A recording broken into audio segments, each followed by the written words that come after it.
Welcome to the deep dive. If you were looking for that definitive proof that 2025 wasn't just a good year, but maybe the watershed year for women's sports globally, well, you certainly shared the evidence. Yeah, you really did. We're talking about record-shattering tournament attendance, massive corporate investment, and just these huge seismic shifts in league play, across different sports and continents. Exactly. What your sources really show isn't just organic growth, it feels more like an acceleration.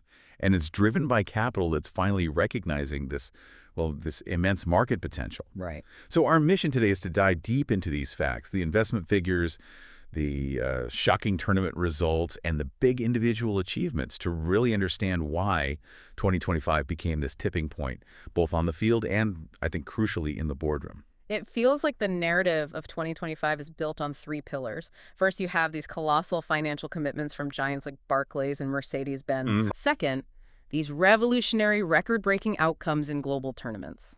Handball, floorball, places you might not expect. And third, just unstoppable momentum in the pro leagues like the PWHL and the Women's Super League. So let's unpack that. I think we have to start with the engine that fuels all of it, right? Money. The money. The scale of the financial commitment in 2025, it just gives us the clearest picture of the shift. The global revenue for women's sports surpassed an incredible $1.88 billion. Billion. And that's a huge jump up from just over £1 billion in 2024. But here's the stat, and this is the one that I think makes every investor just sit up straight. Yeah. The revenue base grew 4.5 times faster than men's sport between 2022 and 2024. That's the number. That is the number that proves this isn't some developmental category anymore. It's a high-growth sector. Okay. The data shows commercial revenue alone. So sponsorships, media rights, that's now 54% of the total income in 2025. It shows institutional capital is driving the change. It is. And we see that play out specifically in domestic football. The Women's Super League, the WSL, was already, on a tear. Their aggregate club revenue jumped 34% in the previous season. Yeah. But the real definitive moment for their future, I think, arrived in 2025 when Barclays signed that new sponsorship deal. And that deal, it's a landmark agreement. It runs through 2028. It's worth £45 million. And our sources call it the largest in domestic women's football history. But the key here is they doubled their investment. Exactly. They doubled it. They're not just renewing a commitment, they're aggressively betting on the league's success, which, includes plans for expanding the WSL to 14 teams by the 2026-27 season. Doubling your money like that, Whoa. It just screams confidence that the returns are there. So that's external capital providing the jet fuel. But we also saw huge internal commitments from the federations themselves. Look at Rugby. Right, the RFU. The Rugby Football Union, they launched their Every Rose, Our Time action plan in October 2025.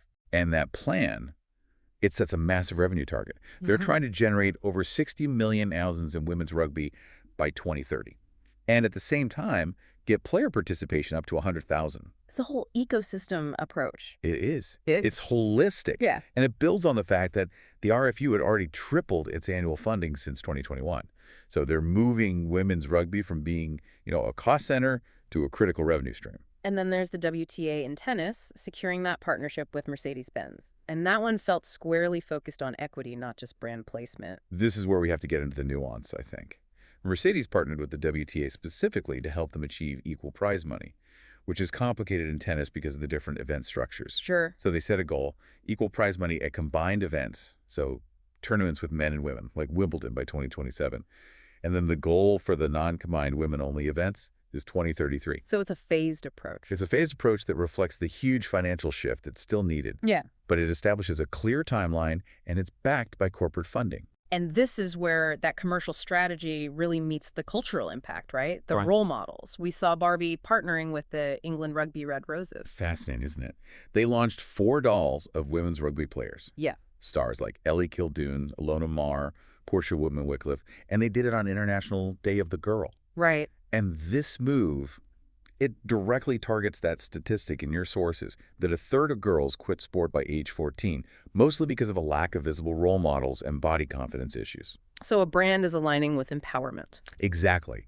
They recognize that market value isn't just about selling a product, it's about selling an idea of capability.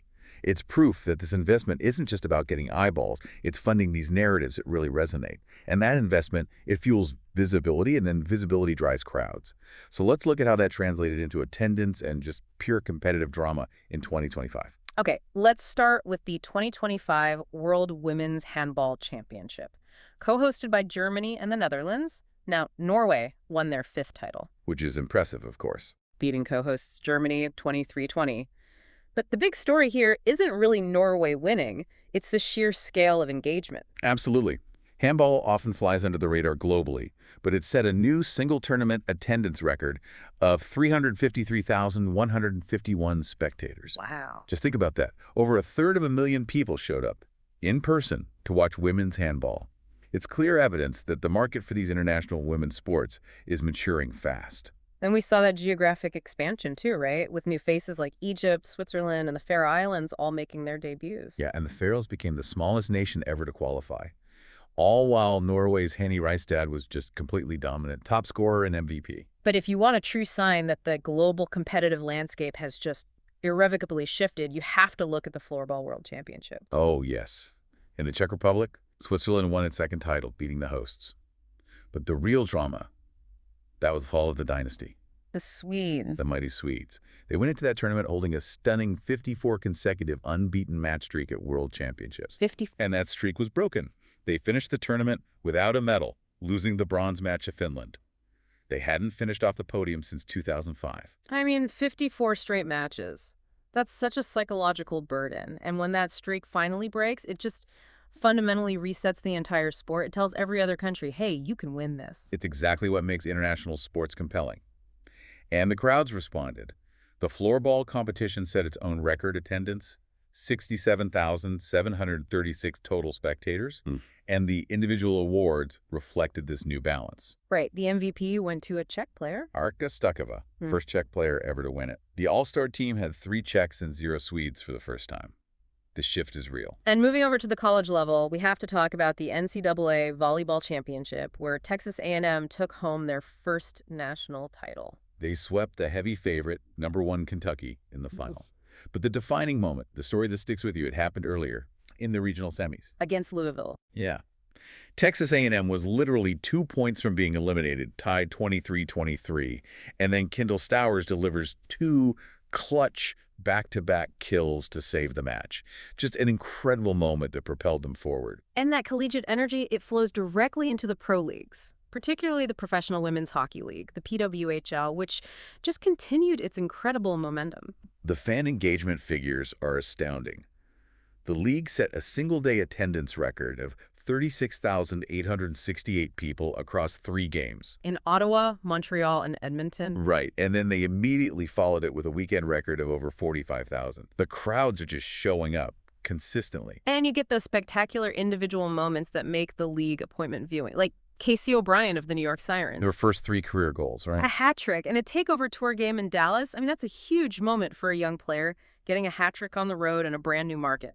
And mirroring what we saw in the financial sector, the PWHL is investing in its own role models with its new mentorship program. They're working with Strong Girls United, targeting youth athletes, reinforcing that whole cycle of aspiration. It all connects. Yeah. Now let's turn back to global football, because 2025 saw a massive shift in talent migration. The Germany international Leah Schuler. A 4-time Bundesliga winner with Bayern Munich. A powerhouse. She transferred to Manchester United in the English Premier League at the start of the Rückrunde. And the Rückrunde is just the second half of the German season. The significance here is that the WSL, buoyed by all that Barclays investment, is now a magnet. It can pull proven world-class talent away from one of Europe's historic strongholds. The spending is translating directly to on-field quality. Absolutely. And while Europe is importing talent, the NWSL pipeline is just thriving. It's sourcing talent right out of the U.S. college system. The Portland Thorns signed Stanford's captain, Shea Harvey, fresh off an ACC championship title. It shows the premium they place on that high-level collegiate experience right before they go pro. But we also have to look at growth at the foundational level. The Maldives launched the FAM Women's League for its inaugural season. Which is a huge cultural step. It's their first sustained league effort after so many failed attempts since 2012. And it's important to note that FIFA funds were used for essential financial support. They gave about MVR 100,000 per team, which is vital to just get these leagues off the ground. But here's the stark contradiction of 2025, right? Despite all the global money and the huge cultural meaning of this new league, There was an infrastructure failure. a critical one. They had to shift the venue from the National Football Stadium at the last minute because the pitch was just wrecked by heavy rainfall. And that's a physical reality that money, in that moment, couldn't fix.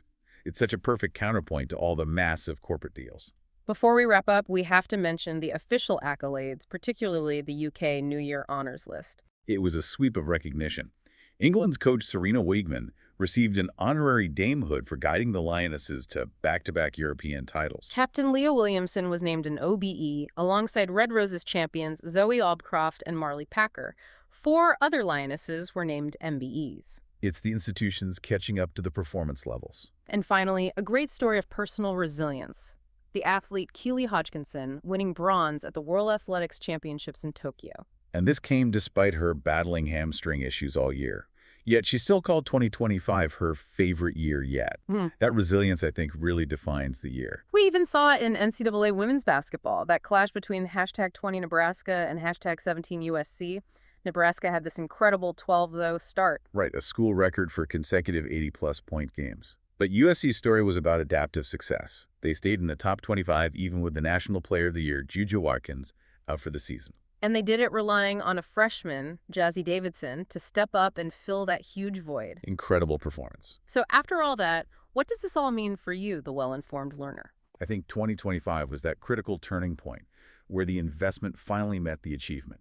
We saw institutional and corporate capital, the Barclays deal, the RFU commitment move from passively supporting women's sport to actively driving its exponential growth. And that money is fueling cultural shifts, it's shattering attendance records in global tournaments like Floorball and Handball, and it's making major leagues like the WSL true global destinations for talent. But if we connect all of this incredible financial success to that small detail, that new league in the Maldives having to move games because of a rain-damaged pitch, it raises an essential challenge. That's the core conflict of this kind of growth. It is. Considering the truly exponential financial growth we saw in 2025, how essential is it for league organizers and federations to aggressively prioritize fundamental infrastructure, venue improvements right now? To prevent basic physical limitations like a damaged field or just not enough seats in a stadium from slowing down the incredible commercial momentum that the talent and the investment have already created.